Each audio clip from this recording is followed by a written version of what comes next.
안녕하십니까. 7월 1일 오전 방송 시작하도록 하겠습니다. 전일 미국 증시가 장 막판에 강한 상승을 나타내면서 이제 마감을 하였는데요. 일단은 이제 뭐 장 막판 저렇게 시장이 다이나믹하게 상승으로 전환하는 뭐 이유가 무엇이 있었느냐, 이것도 중요하겠지요. 일단은 그래서 어제 스토리를 전체적으로 말씀 좀 드리겠습니다. 어제 제롬 파월 연준 의장까지의 발언까지는 혼조세를 보이다가 이 무누신의 발언, 스티브 무누신 재무장관의 발언, 그 다음에 백신 관련된 이슈, 미국 뭐 국립 감염병 알레르기 연구소장인 파우치 소장님이 백신이 뭐 2021년에 출시가 될 거다라고 이제 언급을 하면서 장 막판에 강한 상승폭이 나타났었는데요. 일단은 제가 타이틀에 상승 조건 두 가지 충족 이렇게 적어놨습니다.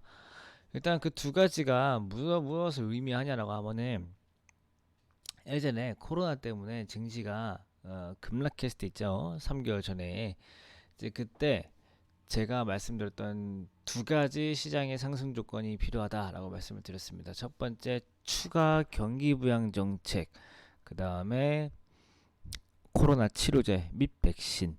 근데 이런 것들이 슬슬 이제 3월 말부터 이야기가 나오면서 시장이 반등을 하기 시작을 했었는데, 일단 오늘 그 두 가지가 다시 한번 조명되면서 오늘 미국 증시가 강한 상승을 좀 나타냈었는데요. 일단은 뭐 그때보다 강하지 않은 이유는 무엇입니까? 라고 봤을 때 코로나 피해 업종들은 오늘 오르지 않았습니다. 오히려 떨어졌죠. 그렇기 때문에 이 다우지수가 좀 약세였고, 반도체라든지 바이오 이제 이런 어제 많이 상승한 종목들의 대부분 나스닥 종목들이기 때문에 나스닥은 꾸준하게 그리고 크게 상승했습니다. 일단은 어제 제롬 파월은 제가 이제 어제 그제 계속 말씀드렸던 것처럼 그다지 뭐 항상 뭐 요즘에 안 좋은 얘기들을 많이 합니다. 증시 연준은 증시의 상승을 하기 위한 어떠한 도움도 하지 않았다라고 하는 것들, 그 다음에 코로나 불확실성으로 인해서 2022년까지는 꾸준히 무한하게 양적 완화를 진행을 할 것이다. 라고 얘기를 했습니다. 근데 지금 양적 완화를 계속 해야 되는 와중에 증시가 계속 상승을 하다 보니 증시 참여자들은 착각을 하게 되죠. 어떤 착각이냐? 지금 증시가 코로나 이전까지 돌아왔으니 지금 경제도 코로나 이전까지 돌아왔는가? 라고 얘기를 했을 때 이제 제롬 파월 연준 의장은 이제 거기에 찬물을 끼얹죠. 코로나 불확실성 때문에 앞으로 경제 힘들 거다. 이렇게 발표를 한번 해버립니다. 그래놓고 막상 증시 많이 빠지면은 제롬 파월 또 나와서 얘기를 하죠. 경기가 회복될 때까지 연준은 무엇이든 다 하겠다. 이제 또 이런 좋은 말을 하면서 또 올리겠지만은 지금 이럴 타이밍에는 그런 말씀을 해주시죠.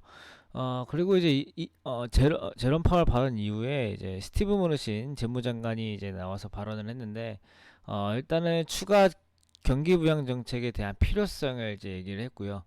이제 이것을 지지하는 발언들을 했고, 그 다음에 7월 말 승인이 있을 것이다라는 이런 기대하는 발언들을 하면서 시장을 이제 상승을 하게 되었고요.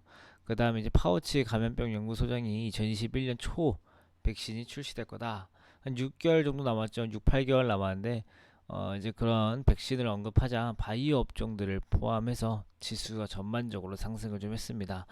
그 다음에 이제 어제 뭐 특징적인 이제 업종들 몇 가지만 짚어본다라고 하면은 그 중에서도 금융주도 있습니다. 어제 스트레스 테스트 때문에 어, 코로나 때문에 이 자기 자본 비율을 규제에 못 맞출 거기 때문에 배당을 확대하거나 자사주 매입을 하지 말라라고 얘기가 나왔었죠. 그래서 금융주들이 떡락을 했었죠.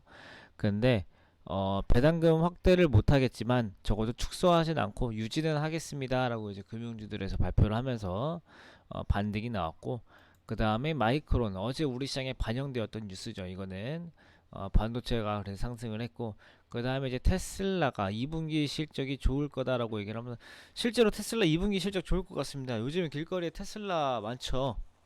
뭐 모델 X 이런 건 보기 쉽지 않지만 모델 3 이런 것들 많이 보이고, 지금 뭐 우리나라 이제 우리 돈으로 뭐 5천만 원짜리, 8천만 원짜리 이런 테슬라 차량이 많이 막 길거리에 있다라는 거 지금 보시면 그 테슬라 차량 뭔지 모르시는 분들은 길거리 다니다 보면은 파란 색깔 번호판에 장난감 차처럼 생긴 차 좀 있습니다. 예, 테슬라를 비하는 거 아니고 우리나라 차랑 좀 분위기가 다르기 때문에 이제 그렇게 말씀드리는 건데, 일단 이제 그런 차들 요즘 길거리에 많다라는 걸 알 수 있을 거예요. 실적 분명히 좋을 거고, 좋을 거라고 생각을 들고, 그 다음에 이 바이오 업종도 이 코로나 치료제나 백신 뉴스 때문에 이제 상승을 했습니다. 이제 오늘 7월 1일이니까 7월 전반적으로 좀 분위기를 볼 건데, 어제 이제 미국 증시가 상승한 업종들을 다시 한번 보면은 7월을 예상할 수 있습니다. 첫 번째 반도체입니다. 마이크론, 자일링스, 엔비디아, AMD, 인텔, 이제 이런 것들이 강한 흐름이 나타났죠. 왜 강한 흐름이 나타났냐? 이 마이크론의 실적이 나오면서 좋게 나왔습니다. 그 다음에 코로나 백신에 대한 것 때문에 바이오 업종이 상승을 했고요. 일론 머스크가 2분기에 양화 실적을 시사하면서 테슬라가 상승을 했고, 배당률 유지를 발표하면서 금융주들이 상승했습니다. 다 이유가 있고 모멘텀이 있는 업종들입니다.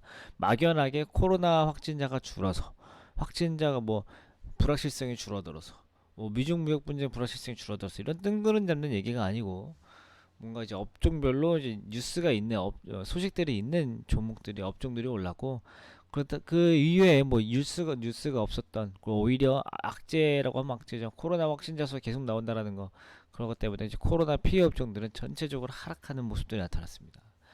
그런 결과들은 뭐 7월에는 이제 2분기 실적이 발표되는 실적 시즌이기 때문에 주식 시장에 막연한 뜬구름 잡는 이런 기대감보다는 이런 내재 가치 있죠. 내재 가치에 더 주목하는, 이 내재 가치라는 말이 뭔 말이냐라고 하면 영어로 하면 펀더멘털이고요. 그다음에 좀 쉬운 말로 한다라고 하면은 현실입니다. 이 기업의 현실, 이 기업의 현실이 향후 주가의 상승과 하락을 결정할 것이다. 이 현실에 맞춰서 주가가 움직인다는 게 아니고요. 이 현실에 따라서 방향이 결정될 겁니다. 뭐 지금 현실이 나온다라고 해서 야 코로나 이전보다 안 좋잖아, 그러니까 떨어질래, 이런 게 아니고, 코로나 이전보다 안 좋아도 앞으로 좋아지고, 앞으로 좋아질 것 같고, 이런 것들은 상승을 한다는 얘기예요. 그렇기 때문에 일단 7월 달에는 실적이 좋은 기업 또는 실적이 개선될 기업, 이런 것들 좀 주목할 필요가 있을 것이다 라고 말씀드리면서 오늘 오전 방송은 마무리하도록 하겠습니다. 그럼 이따 오후에 뵙겠습니다. 감사합니다.